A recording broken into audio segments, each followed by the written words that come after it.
What's going on YouTube? ShadowFox4562 here with a deck profile. I've been wanting to do this deck for a long time. My teammate ran it at YCS Atlanta back in, what was that, February? Whatever, February.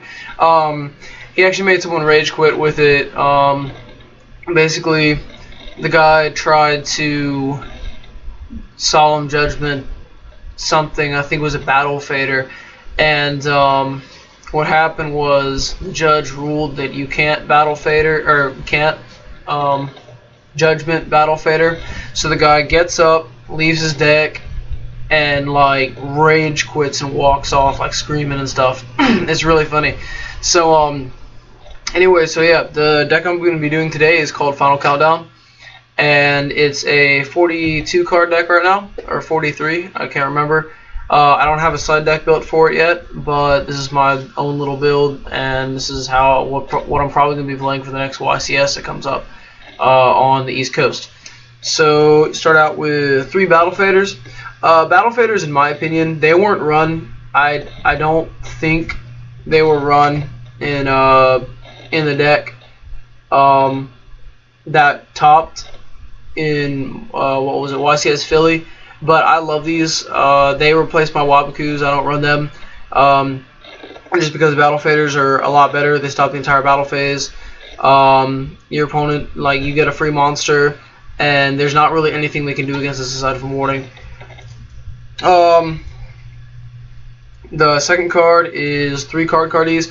These guys are essential for your deck, especially since you don't really lose anything in this deck when you play them. You just play them in attack mode, send it to the graveyard, draw 2, you +1, and that's either going to be a hand trap or trap card. They're just really good right now in this deck, and you can't really go without them. If you try and build a deck, it won't work as well without cardies. One Gorse, this stops the OTKs, guys. You need this, especially since Chaos Dragons are out. It kind of gets around just their big play and stops them, so this guy is really good.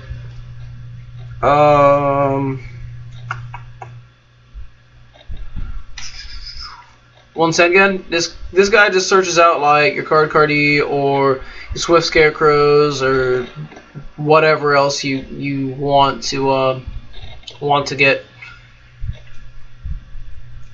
One Morphing Jar.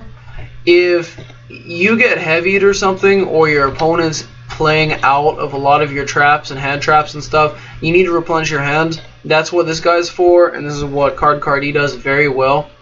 And you just get 5. Basically, if Final Countdown is already active and you flip this guy when you have hardly any cards in hand, you can call game. Like, you can stall out for 6+ turns just because of this guy. Then 3 Swift Scarecrows. These guys are amazing. I side them out in game 2 against Dino Rabbits and stuff for Lava Golems just because they're probably going to main or side deck the Macrocosmos and stuff. So these guys are amazing. They're just awesome. You pitch it and you end the battle phase. It's really retarded and really good. For spells, we have 3 Duality. Duality are good in this deck just because there's no minus to it at all. You need to get the Final Countdown quick, and if you can't, you lose. So this card's really good just for getting that and stuff. 1 Dark Hole. There's supposed to be 3 Upstart Goblins. I don't have my 3rd one yet. Upstart Goblin is really good in this deck just because it speeds up the deck, and also there's a card in here later I'll show you that that benefits off this card. 3 Gold Sarcos. This card's amazing, guys. This is probably the 3rd or 4th best card in the deck, because if you don't open up Countdown but you open up this, you're getting it 2 turns, and if you don't go for Countdown, you can go for 1 day apiece or something else that'll help you. 3 1 day apiece. This card's awesome. Your opponent's not going to negate it because they +1, but you skip an entire battle phase, so it's great. And then, of course, 3 final countdowns, because the deck wouldn't work without it. This is supposed to be 3 Thunder of Rulers, but I only have 2 right now. The cool thing about this card and the next card, Frozen Soul, I learned a ruling recently that basically said if you have these down during your standby phase, you can chain all of them together and it'll skip all, like, it'll stack. So basically you have 2 Thunder of Rulers and 2 Frozen Souls, and you activate them all at the same time. Your opponent skips their next 4 battle phases. It's just really retarded, and it's a insane ruling, but that's how it works. So, and the Frozen Souls are right here. Next card in the deck is called Hope for Escape. This card's awesome, but it's very overlooked. I played this in my original Final Countdown build and decided to take it out, but I'm adding it back in now. Basically, you activate it, you pay 1,000 life points, and then you could draw a card for every 2,000 difference between you and your opponent's life points. Like if your opponent has 3,000 more, you draw 1. If they have 4,000 more, you draw 2.